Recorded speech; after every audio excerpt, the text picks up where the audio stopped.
မီးယူနေတာလားငါယွန်းသုံးသိမ့်ပေးထားတာမင်းတို့ကိုအခမဲ့သုံးခိုင်းတာဖြစ်ဖြစ်ခိုင်းတာမဟုတ်ဘူးလေဟိုင်ကိုစိတ်လိုက်ကောမှန်ပါမလုပ်ပါနဲ့ပတ်စံတွေခွဲမယူတော့ဘူးလေကြော်ညာကားတွေလည်းငါတို့မလိုချင်တော့ဘူး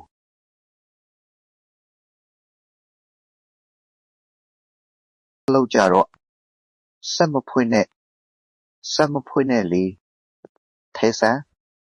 ဒါငါရဲ့ကိုယ်ပိုင်ပစ္စည်းတိဆောက်ရေးလုပ်ငန်းခွင်ပဲတတူးမဆိုစက်ပစ္စည်းကိုထိရဲရင်ငါချက်ချင်းရဲတိုင်ပြီးအဖမ်းခိုင်းမယ်ဘသူထောင်နဲ့ဝင်ကျင်လဲရှေ့ကိုတလန့်တိုးကြည့်လိုက်လေရဲရင်တိုးကြည့်လိုက်တန်ကြိုးပြတ်သွားပြီအားလုံးနောက်ဆုတ်ကြယွန်း3သိန်းကန်စက်ပစ္စည်းတွေဟာလေထဲမှာတွဲလောင်းဖြစ်ပြီးစုပ်ပြက်ကားပေါ်ပြုတ်ကျသွားခဲ့တဲ့နယံမုံမှာတော့လက်ဆိုင်တဲ့အရာတိ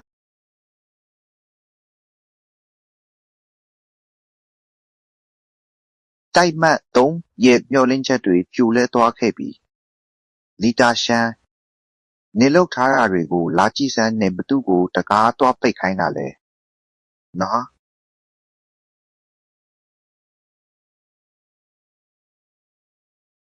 ပြလိမ့်မယ်လို့ဘသူကထင်ပါလဲသူ့ကိုခြောက်တာဟုတ်လားနင်အခုချန်ဟိုင်ရဲ့မိန်းမကိုတွားခြောက်လိုက်တာသူ့သားတစ်ခုခုဖြစ်ရင်နင်အသက်နဲ့ရောရမယ်နင်တို့ကအခုငါ့ကိုအပြစ်လာတင်နေတာလားမီးဖောက်ကကုန်ကြစည်များတယ်လို့ဘသူကပြောတာလဲဘေးကနေပတ်စံခွဲယူမယ်လို့ဘသူတွေမြောက်ပင့်ပေးခဲ့တာလဲ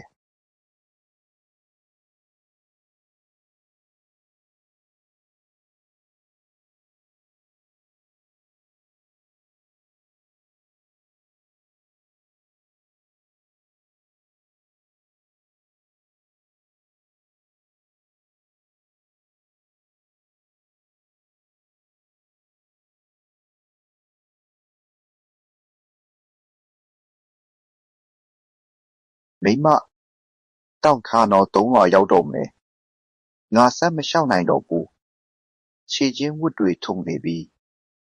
ခြေလန်းတောင်မခိုင်တော့ဘူးဒါတွေအကုန်လုံးလီတာရှမ်းကြောင့်ပဲသူသွားရှုပ်လိုက်တာ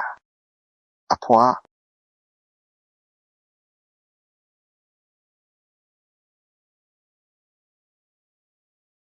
စံတွေကိုကိုယ်တိုင်တည်လာတာလားငါလဲပါတတ်နိုင်ပါလဲစက်ပစ္စည်းတက်ထားတော့ငါဆိုငါစံပေါင်း50တောင်တဲနိုင်သေးတာအခုတော့မရှိတော့ဘူးလေငါလဲစူပါမားကတ်သွားပြီးတစ်ဆက်ပေါင်အိတ်တွေပဲဝယ်ရတော့တာပေါ့အဖွားရဲ့ဒီလိုမျိုးဆက်နေလို့မရတော့ဘူးသမီးကလေးမွေးဖို့2ပတ်ပဲလိုတော့တာအခုဆိုမွေးဖွားခန်းစစ်ဆေးဖို့တောင်အောက်မဆင်းနိုင်တော့ဘူးအခုတို့တွေပါပဲယွန်း3သိန်းတဲ့အရာကြီးအခုလိုခက်စီးခံလိုက်ရတယ်တိုက်တစ်ခုလုံးလဲသူ့ကြောင့်ဒုက္ခရောက်ကုန်ပြီမရဘူးအိမ်နီးချင်းတွေအစည်းအဝေးခေါ်ရမယ်လီဒါရှန်ရှင်းပြရမယ်ထားလိုက်ပါတော့ရှန်ဟိုင်ကစကားထွက်ထားတာလေးတန်ထဲကြီးလဲတည်သွားပြီငါတို့ဘသူ့ကိုသွားမေးရမှာလဲတိုက်မှတ်3အခန်းတစ်နှစ်လွာလာပြီခဏဆောင်တော့ယူပြီးအောက်ဆင်းခဲ့မယ်အကိုပင်မသွားပြီးနှစ်လွာညာဘက်ချမ်းကပစ္စည်းပါပို့ဆောင်ရေးဝန်ထမ်းဦးလေဖိုးကားမှာတက်လီကားပါတယ်လို့ရေးထားတယ်တက်လီကားကဘယ်မှာလဲလွန်ခဲ့တဲ့ရက်ပိုင်းကဖျက်ပစ်လိုက်တာလေမှတ်ချက်မှာသွားမပြင်ရသေးလို့ပါရပါတယ်နှစ်လွာဆိုတော့ခြေလန်း4-5လမ်းလောက်ယုံပါပဲခြေလန်း4-5လမ်းဟုတ်လားဦးလေးဒါကတကားနှစ်ပေါက်ပါတာဝန်ကြီးတဲ့ရေခဲတက်တာကြီးနော်အလေးချိန်120ကီလိုရှိတယ်ဓာတ်လေကားမရှိရင်ဒါကိုလေကားကနေတဲရဘာလေကားကတဲရမှာလဲမင်းတို့ကအိမ်ရောက်ပို့ပေးရမှာမဟုတ်ဘူးလား